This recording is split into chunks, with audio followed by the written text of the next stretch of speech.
إن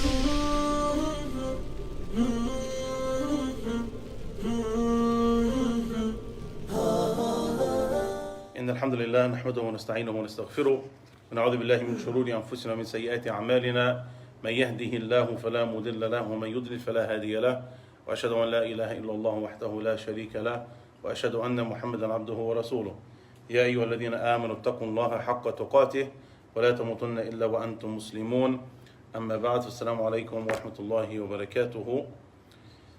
We finished alhamdulillah the Islamic awakening, and we said before we get into al-qawaid al-fiqhiyyah we'll take a few short lessons, and we decided to take the book of oaths, Kitab al-Ayman. So if a person swears by Allah subhanahu wa ta'ala, al-halif billah azza wa jal, what are the rulings regarding it? Because this is something that we get asked a lot, and it's a small chapter in fiqh which inshallah azza wa jal will be beneficial for us and for those that ask us about it, and we'll be taking it from Umdat al-Fiqh. Okay, Umdat al-Fiqh, this is a copy that's available in Dar es-Salam and other bookstores, and mashallah it's a very good print, and it's got the Arabic there, and it's also got the English, and it's got some of the evidences, etc. Before we get into actually the text, just a few things about fiqh and a few things about the book. Fiqh in the Arabic language means understanding. Fiqh means understanding. من أراد الله به خيرا يفقهه في الدين. The Prophet said, whoever Allah subhanahu wa ta'ala wants goodness for, he gives him an understanding of the religion. So fiqh in the Arabic language means understanding. And in fiqh terms, very summarized, it's much more detailed. But in our layman terms, it is understanding the Islamic rulings of matters. It is understanding the Islamic rulings of matters which come from the Quran and the Sunnah. Now, in detail.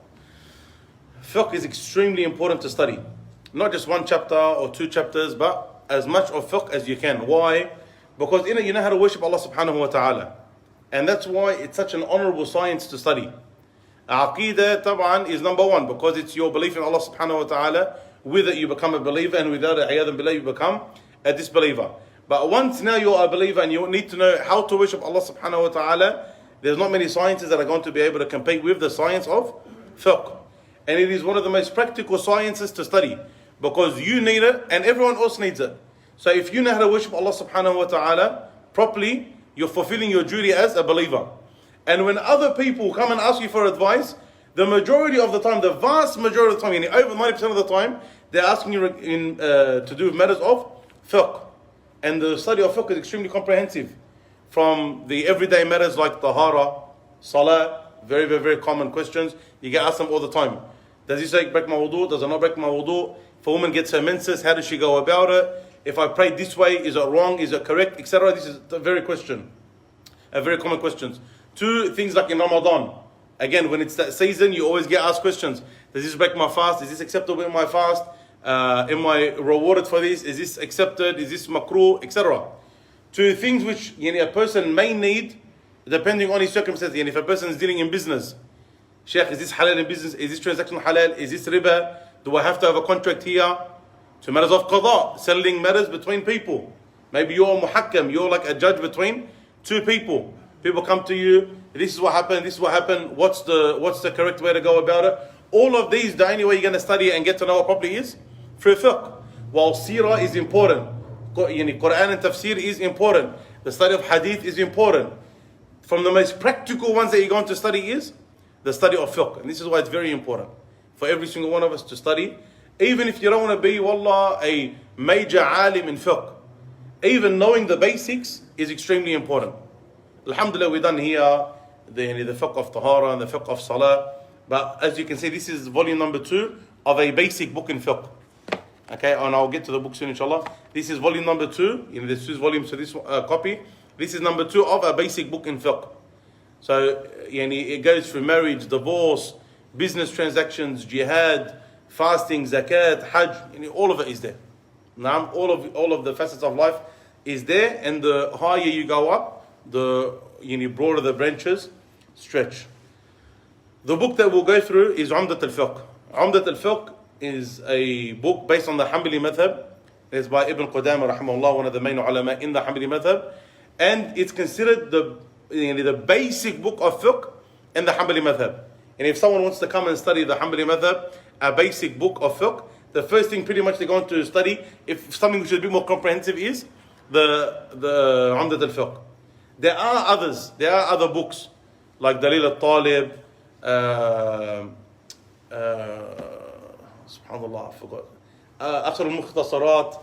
These are like very short books, but they don't cover all of the books, all of the chapters of fiqh. So if you want something a little bit more comprehensive, but still basic, then you're going to study and start with Umdat al-Fiqh. One of the problems that you guys have in the English language is that there isn't much available in terms of complete shuruhat. Complete explanations, there isn't much. There are some in English for some mashayikh who done a big part of it, jazakumullahu khairan, but it's not complete, unfortunately. I don't know if there's any new ones that have come over the years, but if people get like a group of serious brothers that want to start to study their religion, then you find people that will explain this to you. Now, Umdat al-Fiqh is an excellent place to start. The copy that we have, he's a sheikh in America, Dr. Hatim al-Hajj, and he translated it, these copies, he translated it, and he put some of the evidences for it, and we'll explain why. But he translated it, and he set it out in a way that people can take notes, etc. Mashallah, they're good copies. This is a new edition. Previously, for those that have bought the book before, only the ibadat was released. Okay, so tahara, salah, hajj, zakat, siyam. I don't know if anything was added to it. Now, alhamdulillah, he translated the whole book, and that's the one that's available. So I definitely recommend everyone to get it. The book itself, why is it a basic book? For those that study fiqh, or have ever studied fiqh, you know that the ulama write differently. When they are talking to a beginner student of knowledge, what do they write in the book? Just the ruling. This is what you do. For example, you go down on your knees to salah. When you're in salah, when you're standing up, you go down on your knees, and then you put your forehead next, and you go down on your knees, and you put your palms, and then your forehead and your nose. They don't tell you why. Okay, because this is a basic book of fiqh. The whys come later, the evidences come later. As for your level, in terms of the ones that are studying, not your level, the ones that are studying the book, as for your level, your job, ya Habib al-Alb, is to just follow what we told you. Why? Because the person who's coming to learn at the beginning is not a mujtahid yet. He's going to be a muqallid, he's going to be a follower. And the follower, he needs to follow someone that he trusts. So this alim that he trusts, who believes he's got enough knowledge and he's trustworthy and he fears Allah subhanahu wa ta'ala, he's giving him the right answer according to the best of his knowledge. So he's just going to give him what he needs. And this is very important when it comes to even asking questions. Someone, maybe he comes to you, when inshallah you become ulama, ya Rab, and he says to you, ya alim, what is the ruling on this particular matter? And you say to him, haram. He's allowed to ask, why is it haram? Can you tell me why it's haram? But you don't have to answer.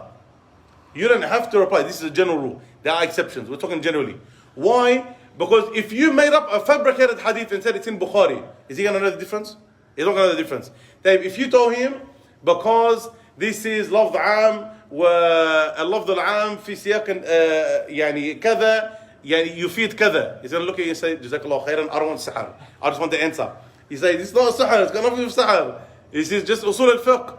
Okay? If you tell him, لا حبيبي الأمور بمقاصدها, Sheikh, I don't understand what that means. Yani matters according to what they intended. Yeah, but I didn't ask you about that. He's not going to understand. Okay, so the person who's coming to ask, if he's on a level where he can understand and decipher, it's not a problem. But the majority of people, it's a yes, no answer. Or do it this way or do it that way. Now, that's why it's important to ask the right person, because not everyone has to give you the explanation. So the beginner books of fiqh this is how you do it. Then, that's what's called tadarruj. Then you get up to different books in fiqh, even Ibn Qudamah himself. And you go from this book, you go to the next book, you go to the next book, you go to the next book.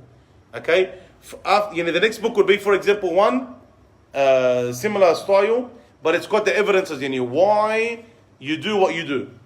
Or you might have another one, also at a similar level, where it gives you two opinions in the Hanbali madhab. So there's more than one opinion in the Hanbali madhab itself. So it goes from one opinion in the Hanbali madhab to two opinions in the Hanbali madhab. And it'll tell you, this one's more stronger. Then the third one with the evidences. Then the fourth one, for example, the Hanbali madhab with the other madhahib and what's the strongest opinion and why. But that one is like much, as you can imagine, much bigger. So the one who wants to start studying fiqh, this is the way that you start studying fiqh. Do you need to stick to a madhab? Golden question. Do I need to stick to a madhab when I'm studying? The individual doesn't need to stick to a madhab. He needs to stick to a person of knowledge. Whether it's one individual or it's multiple individuals. If a person is casual Muslim, comes, prays, worships Allah subhanahu wa ta'ala, normal. He's not a student of knowledge, doesn't want to be a sheikh, normal. So he comes to the masjid, he sees the sheikh, and he believes he's got enough knowledge, he trusts his deen, and he trusts that he fears Allah subhanahu wa ta'ala. So he comes to him and he says, Sheikh, does this break my wudu? And the sheikh said, yes, it breaks your wudu. Okay, jazakallah khair, and he walks out, normal. Then the next day, he sees another sheikh, and again, same thing, he trusts his deen, trusts his knowledge, everything. So he comes to him, Sheikh, when I pray, I do this, is that allowed? He says, yes, it's allowed. Okay, jazakallah khairan. That's the role, that's the duty of that person. For him to go and ask a person of knowledge. Tayyib. If I want to be a student of knowledge, then what should I do? If you want to be a student of knowledge, then you shouldn't go left and right when it comes to fatwa. You should find a mode of study that is going to get you to your goal. You want to be strong in fiqh. If you learn from this person a bit of fiqh, that person a bit of fiqh, that person a bit of fiqh, what's one of the consequences that's going to happen? There's going to be adam ittirad. You're not going to be a person who's consistent in your Islamic implementation. Because one thing that breaks your wudu here, it affects your salah over there.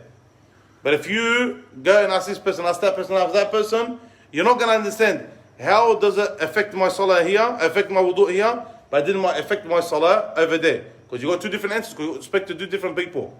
But if you're with one person following one mode of fiqh, you'll go and this person will tell you, okay, it breaks your wudu, so it affects your salah over there. You will be able to make clear differences. Okay, you'll be able to make clear differences. An example. Sheikh, is the knee from the awrah, yes or no?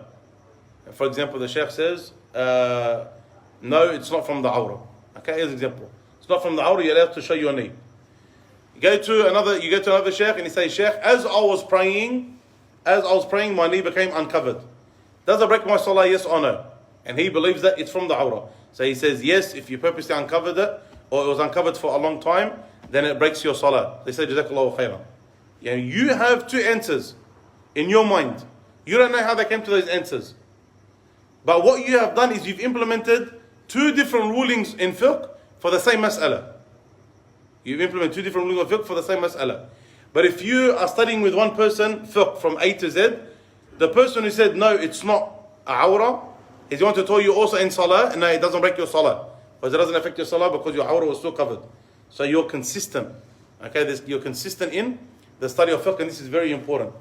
Also, regarding consistency in the study of fiqh, is that when you're following a particular madhab, you're able to do tadarruj easy, because the books are already there for you. The books, when it comes to fiqh from the madhab, there's a lot of consistency. So in the Hanbali madhab, you're going to come study this. Then you're going to move on to the next book. Then you're going to move on to the next book. Then you're going to move on to the next book. But if you go and study, for example, fiqh al-dalil, okay, or someone is going to go, the most correct opinion. Tayyib, how many books are out there that follow that style? And when you're reading the book, how do you know? This is very important, and when we speak about usul, we'll speak about it inshallah. How do you know what made the sheikh say that's the most correct opinion? Because one problem that a lot of people have is they think because there's an ayah or because there's a hadith, that's what makes it the correct opinion. That's not what makes it only the correct opinion. When you have two different opinions, it doesn't mean that they have two different evidences. Sometimes it's the exact same evidence, but it's the understanding of the evidence. For example, al-qaza, the haircut al-qaza. You have ulama that understand shaving part and leaving part is haram. Other ulama that say shaving part and leaving part is makruh. How do you know the correct opinion and why? You need to understand the usul of the shaykh. You need to understand the principles of the shaykh. If the shaykh says that which comes in the chapter of etiquette, all of it is makruh. It doesn't reach the level of haram. Khalas, he's going to say that qaza is makruh because it's from the etiquettes. But if you have a person that says, no, it's a nahi. And for me, any nahi that comes is haram until proven otherwise. It's a prohibition. The Prophet ﷺ naha an al-qaza. This word naha, prohibited qaza. And for me, it automatically goes to a prohibition Unless I find another evidence that says it's not haram, it's only makruh. So is it haram or makruh? You can ask me at the end. Depends how much I like you. That haircut, even if it's makruh, that haircut is something else. This is as your friend said, 2021. Tabarakallah. 2022. Allahumma barik. For a person, if you're with the sheikh, you have this ittirab.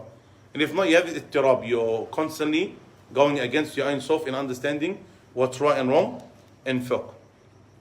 فعمدة الفقه is something that many of the Hanabila, the students of knowledge from the Hanbali Madhab, they start off with, and then they move on to higher and better things. We begin with Kitab al-Ayman. The ulama, they put kitab in front of the chapter. Okay, so this particular topic, Kitab al-Tahara, Kitab al-Salah, this is the chapter, and then you have in it different masail. You have different matters in it, different fiqh topics in it, subheadings, etc. You want me to read the Arabic and English or just English? What do you guys prefer? Both? One says both. Anyone else? طيب. ومن حلف ألا يفعل شيئا ففعله أو لا يفعلنه في وقت فلم يفعله فيه فعليه كفارة يمين إلا أن يقول إن شاء الله متصلا بيمينه أو يفعله مكرها أو ناسيا فلا كفارة عليه.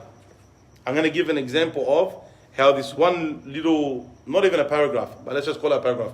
This one little paragraph, how many different ahadith it's taken from. Okay, but they summarize it for the student of knowledge. And this is where a big mistake happens between some people, where they think that the sheikh is just talking hack. Very, very, very dangerous. The sheikh, rahmahullah, says, one who swears to refrain from something and then does that thing, or swears to do something and then does not do it, is bound to expiate that broken oath.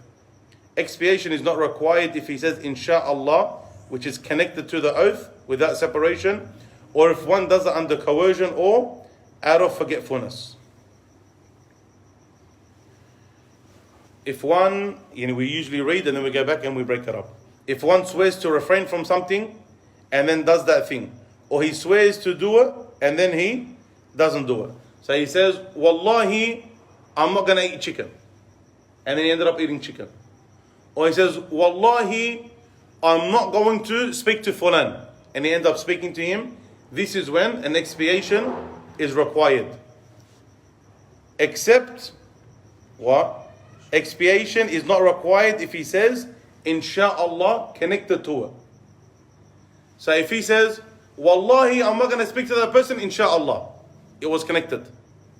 This connection, it means that the person doesn't have to expiate if he ends up speaking to him. This is why you have to be very careful if someone says insha'Allah when they ihlif, because it means that they've studied fiqh, mashallah. Okay? So someone says, Wallah, on my way home I'm going to pay that person, insha'Allah. Okay? It means if he doesn't pay him, he didn't break his oath. Because this is istithna. Now this is an exception. Inshallah, if Allah doesn't will, then it's not going to happen. Khalas, done, finished. But it has to be connected. Okay, it has to be connected. This is a condition. No, not the words have to be connected. It has to be in the same sentence. Okay, you can't say, Wallahi, I'm going to pay the person on the way home. And then, for example, you talk about another matter, and then he goes to inshallah. You can't. Okay, or Wallahi, I'm going to pay that person, and then we've stopped. There's a pause in the words, so we think now this conversation's finished. Then it turns around and says, Inshallah. Now this is taban the say. He studied fiqh, but different method, wrong method. Yeah, okay. It has to be connected. This is about deceiving. That's different. We're gonna get to deceiving soon, inshallah. But this is deceiving. But if you're talking to a person and you want to make the istithna, okay, you want to make the exception, it has to be connected to the words. Or he doesn't break the oath if he's forced to do or if he forgets to do it. So for example, he says, Wallahi, I'm not going to eat chicken. And then someone comes and forces him to eat it. He puts a gun to his head and he says, eat the chicken. Okay, like your mother-in-law, for example. Okay, eat the chicken. And you're forced to eat it, otherwise you're going to get killed. So he says, Khalas, I'll eat it. Now, that person hasn't broken his oath because it wasn't from his control. Or if he forgot, and he made the oath and he ate the chicken. he also doesn't break his oath at that particular time. If you look at some of them, and this is one of the good things that the translator, Jazakallah Khairan, has done, is that he's put the evidences for them. Whoever says that he wants to do anything, then he has to do it, except if he says, Insha'Allah. Here you have the Prophet ﷺ's hadith, Man halafa ala yaminin faqala Insha'Allah faqad istathna. If one takes an oath and then says, Insha'Allah, he has made an exception, which means that he doesn't have to pay or do the kafara for that particular matter. And طبعا, regarding the one who forgets, the Prophet sallallahu alaihi wasallam, he says, "Inna Allah Ta'ala wada an ummati al-khata wal-nisyan wa mastukrihu alayh." Allah Azza wa Jalla has forgiven and overlooked from my ummah the mistakes that they do, or the being forced, or forgetting. And this is a general rule in fiqh. This hadith, "Inna Allah tajawaz an ummati al-khata wal-nisyan wa mastukrihu alayh," there's different wordings for the hadith, but they all mean the same thing. This is going to be used in all chapters of fiqh. Okay, so these are one of the hadith that become a general rule, and that you apply in marriage, you apply in divorce, you apply in business, you apply in killing, you apply in everything. You apply in salah, you apply in absolutely everything. And these are the types of hadith which is very important for the student of knowledge to pay attention to, which we'll study a lot in the qawaid fiqh, inshallah. Question at the end. At the end. Write it down so you don't forget. If someone is forced to do something that will break his kafara, okay, or he forgets it and he does it, he doesn't have to expiate on behalf of it, okay? When does it change? When you yourself want to do it. An example, rare example, but as an example. You said, Wallahi, I'm not going to eat chicken. And then your mother-in-law pulls out a gun and she says, you have to eat my chicken. And then you say, you know what, I want to eat the chicken. Okay? So you're not eating it because she's forcing you. You're just using that as an excuse because you actually want to eat the chicken. Okay, so it's as if you break it. This is taban, you're broken. Or as you're doing it, you forgot that you're meant to eat the chicken. And then you remember as you're eating it, and so you continue eating it. Then you've done it by choice. Okay, so you've obviously broken your oath at that time.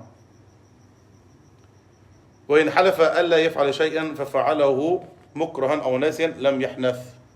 And طبعا, as we mentioned, if he does it and he swears not going to do something and he does it out of forgetfulness or he's forced, then he hasn't broken his oath. طيب اليمين الغموس. He says رحمه الله ولا كفرت في الحلف على ماضٍ سواء تعمد الكذب أو ظنه كما حلف فلم يكن. There is no expiation for oaths concerning the past, whether one intended to lie or thought he or she was telling the truth, but it turned out not to be so. If something happened in the past, and you swore by Allah that it happened or it didn't happen, and you know the opposite. So for example, you had coffee today, and you get home and your wife is going off at you, and she's saying, I know you had coffee, how dare you have coffee without me? And so you said, Wallahi, I didn't have coffee. And you know that you had coffee. This is called al-yamin al-ghamus. Ghamus means, what's ghamasa? Dip. Okay? It's called the oath of dipping. Why is it called the oath of dipping?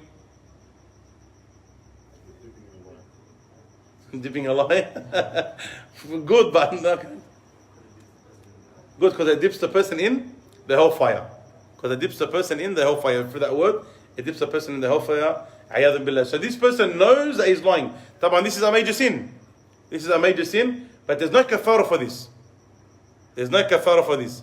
And we get asked this a little bit, Assalamualaikum Shaykh, I said Wallahi, and I knew that it was a lie. What do? This one only has sincere repentance. Okay, you can only sincerely repent from that. There's no kafara for it. There's no, feeding poor people, etc. أو ظنه كما حلف فلم يكن. Or he actually thought that's what happened. He thought the bulldogs came first this year. طبعا we all know that didn't happen. But he thought the bullocks came first this year. So he said, wallah, the bullocks came first. But he ended up being wrong. But he actually thought it was correct. Okay, that doesn't require a broken oath. Because he actually thought it was correct. So if a person thought something was correct and he said wallahi as well, there's nothing on that person. The Prophet ﷺ said in that regard, al-kabair al-ishraku billah wa uquq al-walidain wa qatl al-nafs wal yamin al-ghamus.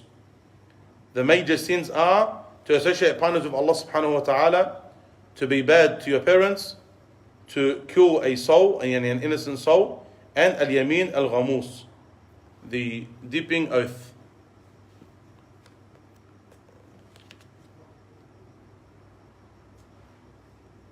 Ibn Mas'ud said regarding al-yamin al-ghamus, كنا نعد الذنب الذي ليس له كفارة اليمين الغموس. We used to consider the sin that has no expiation to be the dipping, the false oath. There's no expiation for it in this dunya except sincere repentance to Allah subhanahu wa ta'ala. This happens a lot. Okay, this happens a lot and it's a problem. Where people swear by Allah subhanahu wa ta'ala and they know that it's wrong and they take it lightly. There's many negative consequences regarding this. And whenever we think of consequences, we shouldn't just think of its consequence in the hereafter or the consequence of you as an individual. But also the consequence of it regarding the religion. And when a person, every time he's in business or every time he's dealing with someone or talking about something, he always says, Wallahi, Wallahi, Wallahi. What ends up happening? Because people know, so many people lie regarding the word Wallahi, how does the other individual take it? I don't trust anyone that says Wallah. Anyone that says Wallah, I don't believe him. Why? Because I've been burnt 100 times. Wallah, this didn't happen. Wallah, that happened. Wallah, this will happen. And this is why it's actually not good to keep the word Wallahi as an oath on your tongue. Because it's meant to be something special. It's meant to be something special. Use it at special times. But to always prove your point, this is bad. From the worst of sins that have bad punishments is the one who swears by Allah subhanahu wa ta'ala after Asr in the marketplaces. This is a very specific example from the Prophet sallallahu alaihi wasallam. But it's a time where the word Wallahi always gets used. Why after Asr? Because they're closing. So they want to sell their goods. He's come, for example, let's just say the fruit market. So he's come and he's set up his business. He doesn't want to pack up. So after Asr or when it's getting close to pack up time, the Wallah comes out. Wallah, I'm losing money on it. Wallah, I'm losing money. Wallah, I wouldn't give this price to my mum. Wallah, I just got him. Wallah, they're the best I've ever had. And Wallah, and Wallah, and Wallah, and Wallah, and Wallah. And he knows that it's a lie. These are from the worst of sins that a person can get. Then on top of that, you're losing barakah in your wealth, taban, or whatever you're doing because you are a liar in it. And the Prophet ﷺ told us that when the people do business and they lie, barakah is removed from their trade. And then worse than that, people now, they're not honoring and respecting when someone says Wallah. And this is a very negative consequence which the people need to be very careful with. Try your best to get yourself used to not saying Wallah. You're an honest person, you're a man of your word, you don't need to say Wallah. I'm drinking water, I didn't go here, I went here, and you don't say Wallah. Wallah this and Wallah this, because then it becomes easier on your tongue to make that mistake. And so I always think of consequences, not just in terms of halal and haram or punishment in the hereafter, but how it affects other people. Slips of the tongue. What happens now if someone says Wallahi and he's made a mistake? Or he said it accidentally in words. The Shaykh rahimahullah says, ولا في اليمين الجارية على لسانه من غير قصد إليها كقوله في عرض حديثه لا والله وبلا والله لقول الله تعالى لا يؤاخذكم الله باللغو في أيمانكم. There is also no expiation for the oath that one utters inadvertently, such as saying in the middle of speaking, no by Allah or yes by Allah. This is because of the saying of Allah the Most High, that Allah does not impose blame on you for what you unintentionally said in your oaths. This is different to when people want to go pay for something, so they say Wallahi and they mean it. Okay? If you are talking with someone and you accidentally, come on man, I'm not going to go there. And you're talking let's say back and forth. You want to go to Young? I don't want to go to Young. Come to Young. And you go back and forth. I don't want to go.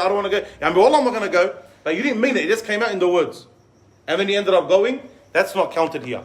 Okay, because you didn't intend that it came out as a mistake. Okay? This is a form of not saying the expiation and not having to uphold it. Or if you break it, there's no consequence on you. It's different when you actually mean it. When you actually mean it, and this is a problem when it comes to people paying for things. Okay? A person wants to pay, I'll pay, you pay, please don't pay, blah, blah. And then, wallah, I'm going to pay. If he doesn't end up paying, he has to do the kafara. Why here though? Because he actually meant it. He actually meant, I'm going to pay. It's different to, wallah, I'll pay, wallah, I'll pay, wallah, I'll pay. This back and forth that comes out in between words, la. But if a person actually means it, then he has to pay for that matter or uphold it, or if he breaks it, then he needs to pay the expiation for it.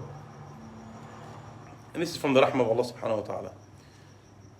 He says, رحمه الله, ولا تجب الكفارة إلا في اليمين بالله تعالى أو اسم من أسمائه أو صفة من صفات ذاته كعلمه وكلامه وعزته وقدرته وعظمته وعهده وميثاقه وأمانته إلا في النذر الذي يقصد به اليمين فإن كفارته كفارة يمين.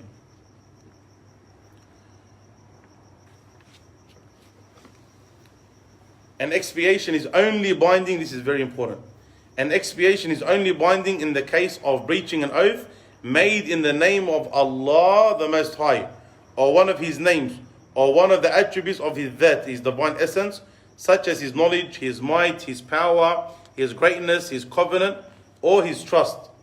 The exception to this is a vow, which is an oath, of which an oath was intended. The expiation for it is like that of a breached oath. When does an oath become binding on you? And if you say, I'm going to be at that shop at 8 o'clock, and you went at that shop, do you have to expiate for it? No, you don't have to expiate for it. If you say, عمي برحمة جدة, I'm going to be there at this time, and you went there, طبعا it's not allowed. But if you done it, it's not binding on you. When does it become binding to the extent that you have to pay the kafara? If you swear by Allah subhanahu wa ta'ala or the names and attributes of Allah subhanahu wa ta'ala. So you say, Wallahi, I'm going to be there at this time, and then you purposely went right there at that time, then you have to pay the kafara. Okay? Or you use one of the names or attributes of Allah subhanahu wa ta'ala. So you say, for example, biyadillah. Okay? Or birahmatillah. I'm going to be there at this time. A common one that we get asked is about the Quran. So if someone says, Wal Quran, I'm going to be there at this time. Or Wal Quran, I'm not going to do this. Is that binding on the individual? Yes, it's binding on the individual. Why is it binding? It's an attribute of Allah. Good. It's an attribute of Allah subhanahu wa ta'ala. It's the words of Allah subhanahu wa ta'ala. So it's an oath that is binding. إلا في النذر الذي يقصد به اليمين فإن كفارته كفارة يمين. Except another, a vow in which an oath is intended.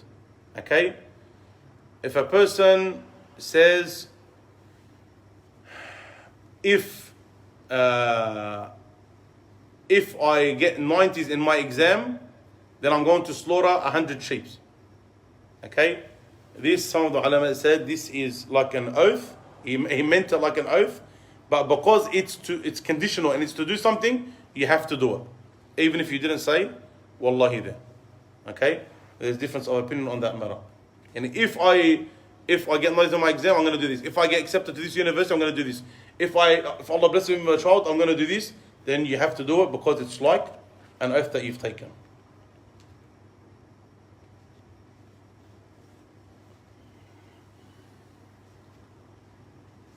ولو حلف بهذا كله والقرآن جميعه فحنث أو كرر اليمين على شيء واحد قبل التكفير. This is not takfir, يعني takfir on someone. Takfir here means to expiate. أو حلف على أشياء بيمين واحدة لم يلزمه أكثر من كفارة. And if one swears by all of this and the entire Quran then breaches his oath, or if he repeats an oath on something before expiating for it, or if he makes one oath with multiple resolutions, only one single expiation will be binding on him or her. Example, A person says, Wallahi, Wal-Rahmani, Wal-Rahimi, Wal-Ghafuri, Wal-Qadir, and he mentions all the names of Allah, I'm not going to eat chicken. He mentions all the names of Allah, and then he ate chicken. How many expiations they need to do? 1. Okay, and he needs to do 1. And this also gets asked commonly. Someone says, Wallahi, Wallahi, Wallahi, I'm not going to do that thing. And they ended up doing it. Like, they only need to expiate 1 time. If he swears by all of this, okay? Or he swears by the entire Quran, yani, bil Quran, I'm not going to do this.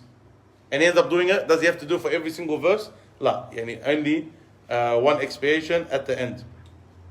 Or if he repeats an oath on something before expiating it, okay? He made an oath on something that, yani, he said, yani, Wallahi, I'm not going to eat bread. Okay, and then later on, Wallahi, I'm not going to eat bread. Later on, Wallahi, I'm not going to eat bread. Okay, and then he ate bread, and it's all for one thing, then only one expiation. Or if someone makes one oath with multiple resolutions, Wallahi, I'm not going to eat bread, or drink water, or run on the treadmill, or wear shoes. Okay, and he broke it, then he only has to do 1 kafara. وإن حلف أيمانا على أشياء فعليه لكل يمين كفارتها. If he made multiple oaths concerning more than 1 resolution, then he is bound to expiate for every oath separately. If he said, for example, Wallahi, I'm not going to eat bread, and then Wallahi, I'm not going to drink milk, and Wallahi, I'm not going to wear shoes, and Wallahi, I'm not going to speak to my neighbor, and then he done each one of them, because every single one is a separate oath, Taban, he needs to go and expiate for every single one of them. So if you break all 4, then all 4 need to be made up. Different to when there's only 1 oath. Wallahi, I'm not going to do X, Y, Z. It's only 1 oath if you break them.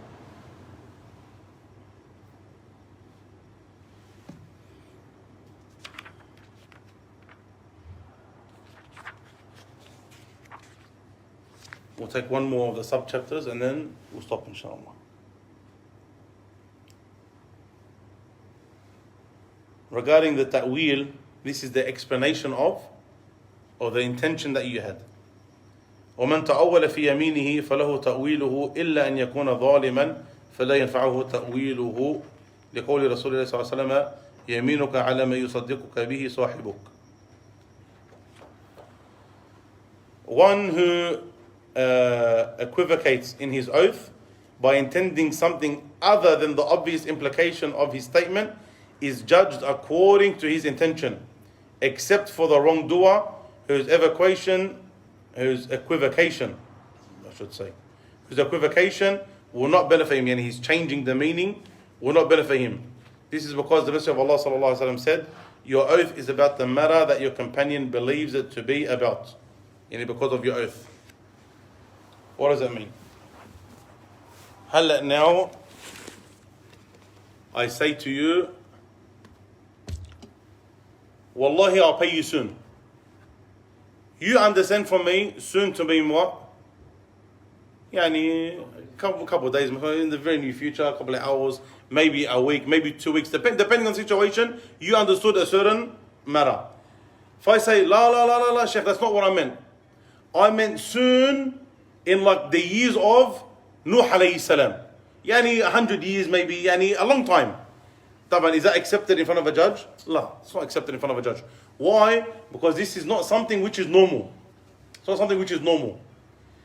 But let's say a man said to his wife, Wallahi,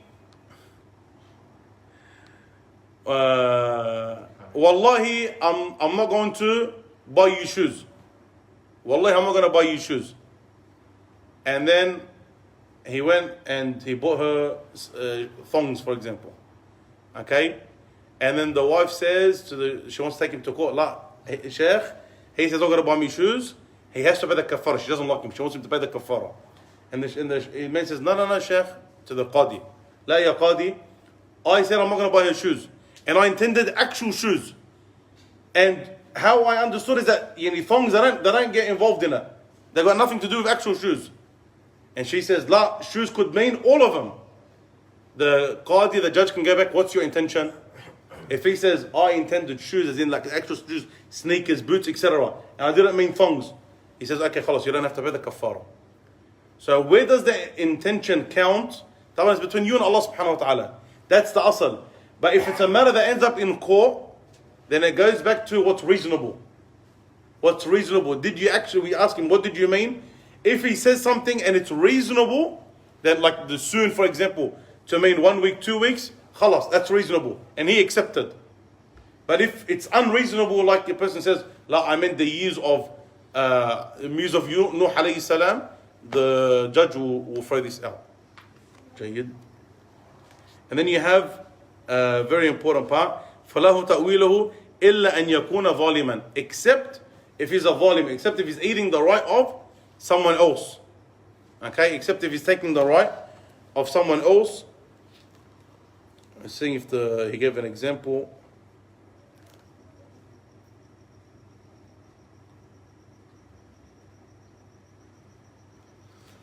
They haven't put an example here, but like let's say someone wants to get married. Okay, so a person has a sister, and he say, brother, I heard you have a sister, and is she a good girl? Okay, and he says, brother, wallahi, she's a good girl. Hala, when you say, is she a good girl, what are you intending? You intend that I'm going to marry her as in she's a chaste girl, she's a modest girl, she's got etiquette, etc., etc., etc. And he says, wallahi, she's a good girl, meaning she's good at sports. But he knows what you mean. Okay? If they got married, and then it finds out that the girl has a very bad history, he can go to the judge and say, I paid mahar, and I asked him, is she a good girl? As in, does she have a good history? And she's a chaste girl, etc. She's not immoral, blah, blah, blah. And he said, wallahi, she's a good girl. The guy can't say, yeah, but I meant that she's good at sports. Because why? This has to do with the right of someone else now. So yes, correct, you can have that intention. But you know that you ripped off your friend because he intended something else. Okay? So this is to do with things going to a court system. And this happens a lot also. Wallah, yeah, your intention is correct. But the fact that you said it in order to eat the right of someone else, this is not allowed. When you say wallahi, when you give a yameen, when you take an oath, it's about what the other person understands from you. So a person can't say, oh, but my intention was this. Okay, your intention on yourself. But when you eat the right of your brother, he wouldn't have agreed. This is where the deception is not allowed. Going back to your question. This is where deception is not allowed. Person says, wallah, she was a good girl. But he meant sports. You're deceiving your brother. And that's taban not allowed. Okay? But if I take an oath myself, and I intend something that I know, between me and Allah, it's correct. Between me and Allah, that oath is correct. And he said, wallahi, she's a good girl. Was he a liar? No. Does he get sinned? No. Because he doesn't get sinned for the oath because he was truthful in the oath. Where does the sin come in? Where does the wrong come in? That he deceived the other person. That he lied to the other person. If a person says, wallahi, I will not eat laham. Wallahi, I will not eat laham. And if you ask any Lebanese person, what's laham? Or he's going to tell you, for example, lamb. He's going to tell you beef. But if you tell him fish, he's like, la, laham is not fish. But Allah said in the Quran, laham tariya, about soft meat, and he's referring to what? Fish. So in the Arabic language, all types of meat is called laham. But when he said it, what did he intend? He intended beef, for example. Okay, so if he said to his wife, wallahi, if I eat laham, I'm going to divorce you. So she said, you know what? I know fiqh and I know Arabic language. I'm going to go take him a piece of fish and give it to him. Just so she can get divorced. Okay, and as soon as he took his first bite, he said, jazakallah khairan, I'm packing my bags, I'm going to my mom's house. He said, what are you talking about? La, that's not how. You said, wallahi, if I eat laham, you're divorced. And I gave you fish. And Allah said that fish is laham. So he gets to a judge and he says, that's not what I intended. The judge will say, what you intended is what goes. Okay, because he didn't say it to deceive her. It was the opposite way around in that regard. We'll stop here inshallah and we'll continue next week with other matters regarding oaths. هذا والله أعلم صلى الله عليه وسلم وعلى آله وصحبه أجمعين.